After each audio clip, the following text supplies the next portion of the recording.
So it seems rather remarkable that all these examples where refugees are allowed to return to their homes historically for as long as we have recorded history, but for some reason Palestinian refugees are excluded from that kind of right, that kind of inalienable right.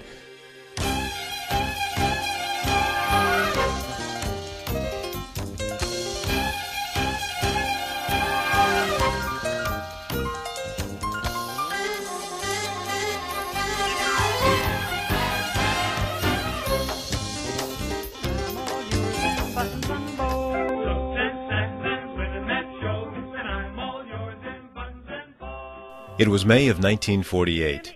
In The Hague, Holland, 2 former Nazis were sentenced to death for their participation in the slaughter of 6 million Jews. James Michener and Tennessee Williams were awarded the Pulitzer Prize. The United States had exploded an atomic bomb in the South Pacific. Joe DiMaggio hit 3 consecutive home runs. And the 35-year British mandate over Palestine expired, leading to the establishment of the State of Israel. For Israelis, 1948 was a triumph in their quest for a safe haven from the centuries of persecution, culminating in the Holocaust. But for the Palestinians they displaced, this event is known as Nakba, or the Catastrophe. In America and Europe, popular sympathy for a Jewish state had been growing, and when David Ben-Gurion proclaimed the State of Israel on May 14, 1948, he knew that he had the backing of many governments, including the Soviet Union. But Israel's claim to sovereignty was immediately challenged by the surrounding Arab states, Egypt, Lebanon, Syria, Iraq, and Saudi Arabia. And within 24 hours, the ongoing border skirmishes became a full-scale war. The battle was hard-fought in some areas, such as Lod, but the Arab armies were no match for the Israelis. The Jewish militia, the Haganah, quickly defeated the various Arab forces that stood in their way as thousands of terrified Palestinians fled their villages or were forcibly removed by the advancing Israelis. In some villages, the inhabitants were rounded up and executed, and as word of these massacres spread, many more villagers began to leave in panic. Others simply left, believing that they would return to their homes when the fighting was over. Mitri Barghouti, who was 10 years old at the time, describes what happened to his family. Jews came in and they have asked the people to give up. In other words, not fight. Because if they didn't fight, they would get the same treatment as they did in Lod. Lod, they were resisted the incursion, and they fought hard, but they end up getting massacred, of course, because they are no match to the Jewish people prepared for that war. And a group of people went to the Jews, rather, to say, okay, we'll give up, we're not going to fight, like a doctor and a mayor and a group of people.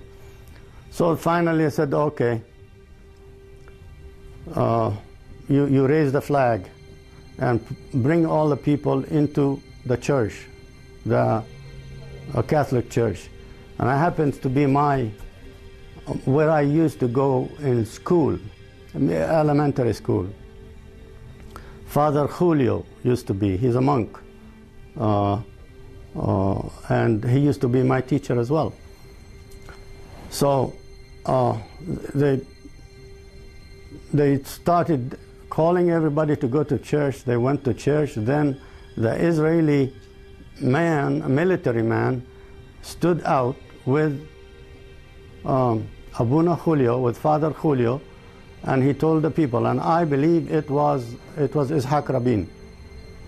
I'm not too sure, but I believe he was him.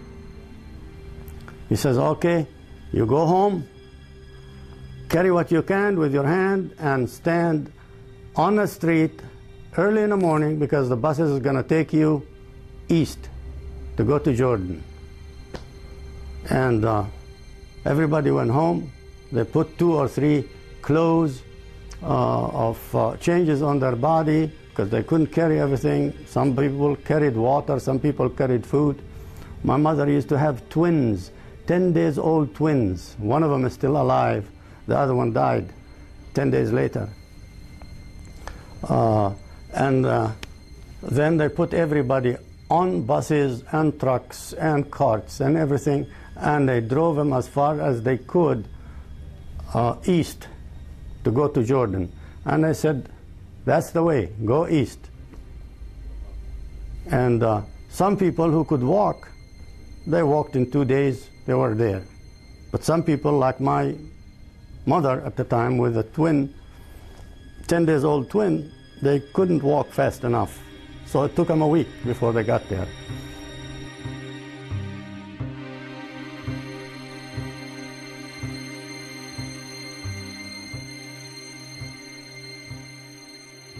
But what caused a land where people of many ethnicities had lived in relative harmony for centuries to become divided in violence, a violence that persists to this day?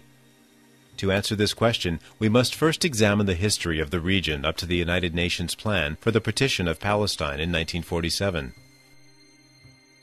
From the 7th century until the middle of the 19th century, the area known as the Holy Land was under the relatively benign rule of the Turkish Ottoman Empire, with a Jewish, Christian, and Islamic population, the vast majority being Muslim Arabs. Meanwhile, after centuries of persecution, a nationalist movement arose among the Jewish communities in Europe and in Russia.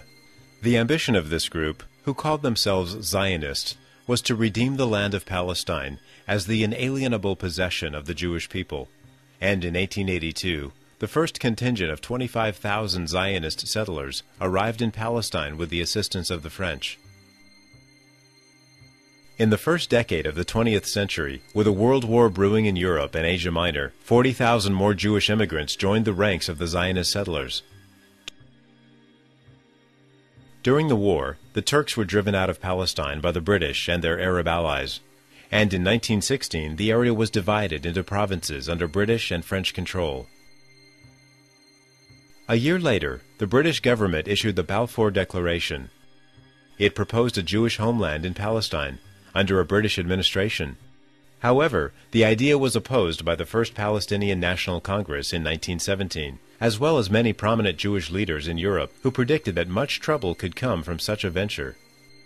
But why shouldn't Jews have a homeland? Dr. Jess Ganan explains the difficulties.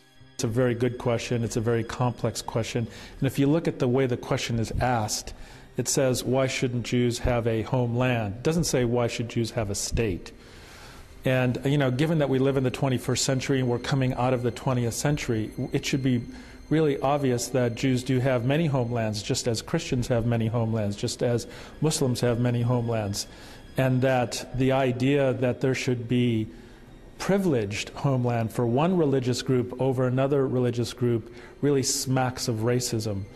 And that, you know, in this era, in the modern era, the way we're kind of confronting, you know, what the world is presenting right now in terms of war, social injustice, bigotry, hatred, and racism, we can no longer tolerate a kind of ideology or a kind of racism that says that one kind of group, whether it be based on religious or other kinds of perspectives, is privileged over another group.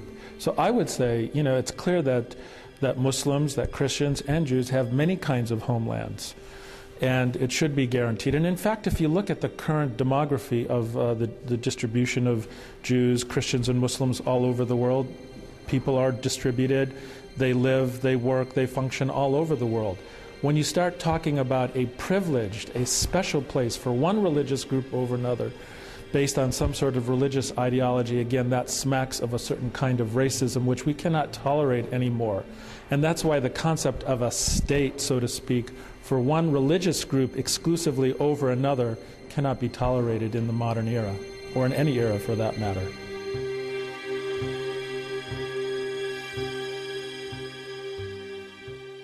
The colonization of Palestine continued after the war.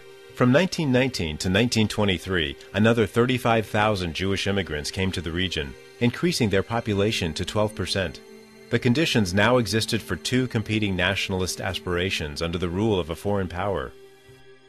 During the 1920s, in an effort to confront an Arab majority that was becoming increasingly wary of the growing Jewish influence, Jewish militants formed an underground militia known as the Haganah, or Self-Defense Force. From 1924 to 1939, the rise of fascism in Europe produced an accelerated influx of Jews, bringing the total Jewish population in Palestine up to 30%. Throughout the 1930s, sporadic violence erupted between the Arab population, Jewish settlers, and the British security forces, claiming the lives of over 500 Jews and 2,000 Arabs. During World War II, some 60,000 Jews fleeing Hitler managed to seek refuge in Palestine, and by the end of the war they had created a militia of over 65,000 men, and guerrilla groups, such as the Stern Gang, were targeting the British administration with bombings and assassinations. As their mandate in Palestine was about to expire, the British sought help from the newly formed United Nations to create a solution to the impending crisis in Palestine. And in 1947, a UN plan to partition Palestine into Jewish and Arab sectors was passed by a vote of 33 to 14, with 10 abstentions. The Arab delegates walked out. Under this plan, UN Resolution 181, 57% of Palestine, mostly desert, was assigned to Jews, with the remaining 43% given over to Arabs. But the terms of Resolution 181 implied that the existing populations in each area had the right to remain and become citizens of the respective states, regardless of their ethnicity, and could not be coerced into leaving against their will.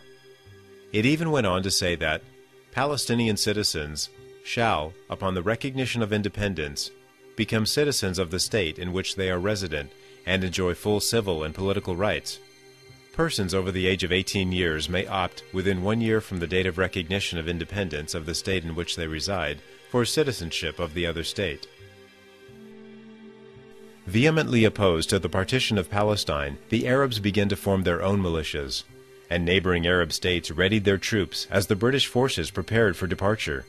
The stage was now set for a battle that would lead to the creation of the State of Israel in May of 1948, and the displacement of over 750,000 Palestinians as refugees.